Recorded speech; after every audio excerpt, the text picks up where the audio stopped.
All right, we had three more top 25 teams in action yesterday, plus some standout performances from elsewhere in the country. There's a lot of games, pretty much every night. It's impossible for me to cover them all, but I do have my stars of the night. I guess that's what I'll call the list for now, at least. Let's get to it. We're going to start at the same place that we left off in the last video. In the Big Ten, freshman phenom. Last time it was Halosaurus of Michigan doing their thing against South Carolina. This time it was Jeloni Cambridge of the Ohio State University in her first game. 104-69 win against Cleveland State, and she dropped 31 points, 6 rebounds, 6 assists, 5 steals, and 2 blocks from a 5'7 guard.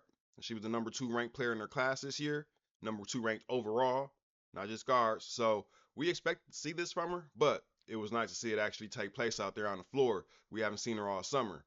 She was super efficient, 12 for 14, and it wasn't like she was just getting layups from her steals, from her 5 steals. This was a combination of pull-ups, threes, very tough drives to the rim. So she showed it all out there. Made great plays for her teammates. She pushed the pace. She brought the energy. She was everything for her team. Offensively, she looked like what I imagine Malaysia Fulwadi would look like if she was playing, a decent amount of minutes every single game on a consistent basis. But just 26 minutes of action, her first game of the season, Jeloni left no room for conjecture. We didn't get to see her much this summer in the All-Star games, the FIBA tournaments. She was on the USA Nike Hoop Summit team, supposed to face a World Select team, but she didn't participate. So we haven't seen her out there with Joyce Edwards, Serah Strong, Kennedy Smith, and others. She immediately put her name on the list for Freshman of the Year. Honorable mention to Michaela Purdue. She put up 29 points for Cleveland State, but donuts everywhere else. And you got to at least get an assist, a rebound, or something for you to make this list. Come on. Can't put you on here, Michaela, but shout out to you. You really need to go. All right. Next on the list, we go to NC State, where that dynamic duo in the backcourt has apparently become a trio now.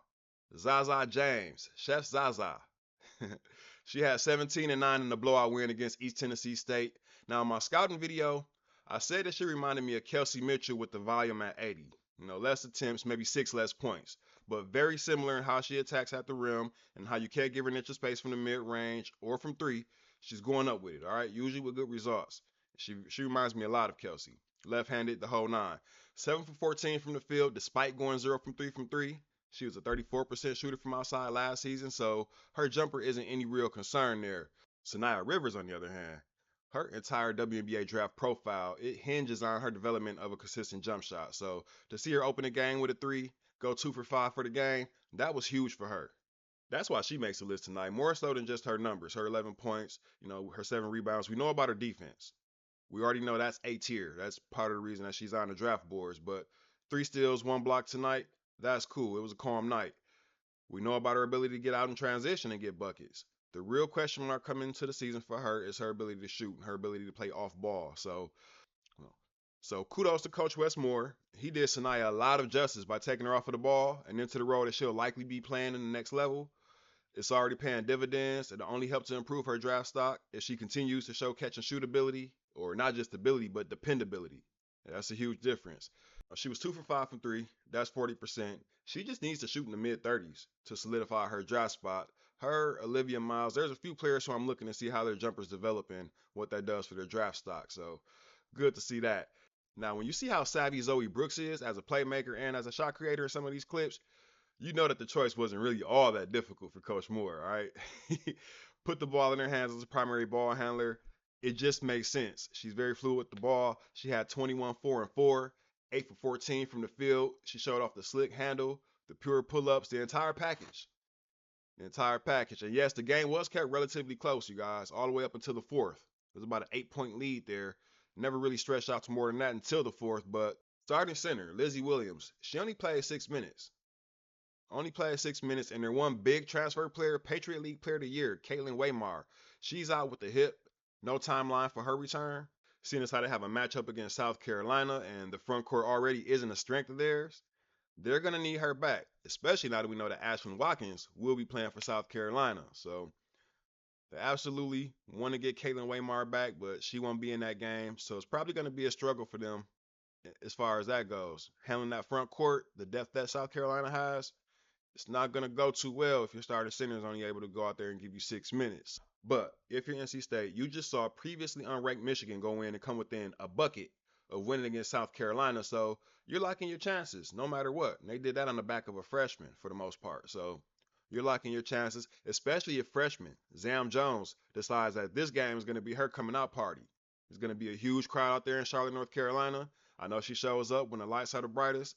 She only had one smooth pull up on this game. She was 1 for 3. Didn't really see much, but she may decide to turn the party up. So that'll definitely work in NC State's favor. I'm looking forward to seeing it. I'm still getting used to seeing her without her glasses. That was kind of like her trademark for me in high school, but I'll get over it. All right, the last top 25 in team action was 16th ranked West Virginia, going up against the outmatched Towson Tigers, where they doubled up the score on them. JJ Quinterly is the star on West Virginia. She's a player on everybody's draft boards who we all know about. But for this game, it was junior guards Jordan Harrison and Sydney Shaw that made the list. 23 points, 8 assists, 6 steals by Jordan Harrison, and she had the ball on the string. Only 2 turnovers for the game, 4-to-1 assist to turnover ratio, 7 for 13 from the field. She was 2 for 3 from 3, 7 for 8 from the line. She was efficient at every facet of the game. So that was beautiful. Now, Sydney Shaw did the majority of her damage from one area, and that was a 3-point line. 5 for 6 in this game, 7 for 9 altogether. Anytime you're getting 19 points on 9 shots with 0 free throws, you're making the most out of every touch. 4 rebounds, 3 assists to go along with it. So this is an A-plus teammate grade type behavior from Sid. If you play 2K, you know what I'm talking about. This is definitely an A-plus teammate grade game from her. Another dynamic duo from last night, TCU's Hailey Van Lith and Sedona Prince. Now, Hailey of Louisville fame and LSU infamy. A great summer of 3-on-3 basketball with Team USA to kind of cleanse her palate of last season. She kicked off her redemption tour with 21 points, 5 boards, 7 assists, and 6 steals. Now, did she really need to play 35 minutes of a 37-point win against Houston Christian? Probably not. But like I said, she's out to put some respect on her name, and I ain't mad at it at all. Sedona Prince had 27-9. She can almost do that in her sleep at this point. This is a veteran duo, and they might be a headache for a lot of these freshmen and sophomore-led teams come tournament time. Van Lith, she's 23. Sedona, she's 24. They've both been through some adversity. They both are ultra confident. All right. Hailey, she was just competing against adults on the international stage. So this is not a team that a lot of young teams want to go against come tournament time, like I said before. Watch out for TCU. They can upset some big name teams. Last but definitely not least, we bring it back to Wisconsin. We check in on 6'4" forward Serah Williams. She went off. Huge win against Wright. They won 95-68. Not much competition there, right? And that's the story for a lot of these games. 27 points, 12 rebounds, 4 blocks. A whole lot of midi work, too. This wasn't just at the rim. She's going pure. She's going off the glass. Over either shoulder, it didn't matter. She threw in 1 3 for good measure. She was 33% from 3 last season. You see the athleticism on that layup after the steal. She hung in the air with a little double clutch. You don't see a lot of 6'4" players that get up and hang in the air for a little while and still look composed. She did so. Now, I've been trying to recruit 6'2" to 6'4" volleyball players that play above the net to come over to the hoop side for quite a while. You guys have heard it on a few videos. When I watch Serah play, this is the ideal version of how that theory turns out in my head. She gets vertical, she stays vertical, she doesn't foul by swooping her arms downward. This is exactly what it would look like if you had the fundamentals and repetition of repeatedly trying to block spikes at the net.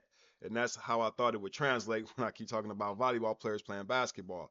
Now, that's part of the reason that she was the 2024 Big Ten Defensive Player of the Year. She averaged 12 and 5 her freshman season, 17 and almost 11 last season with 2.8 blocks. So it's looking like she's set to make another jump. Now, we're going to be keeping a close eye on Serah and the rest of these dynamic players, plus more, the entire season. If you want to keep track of them, go ahead and hit that subscribe button. And on that note, thank you guys for watching. Please go ahead and hit like if you made it this far. I'm going to go ahead and check out. There's more games on as we speak, so I have to tap into those. I'll catch you guys on the next video. Peace.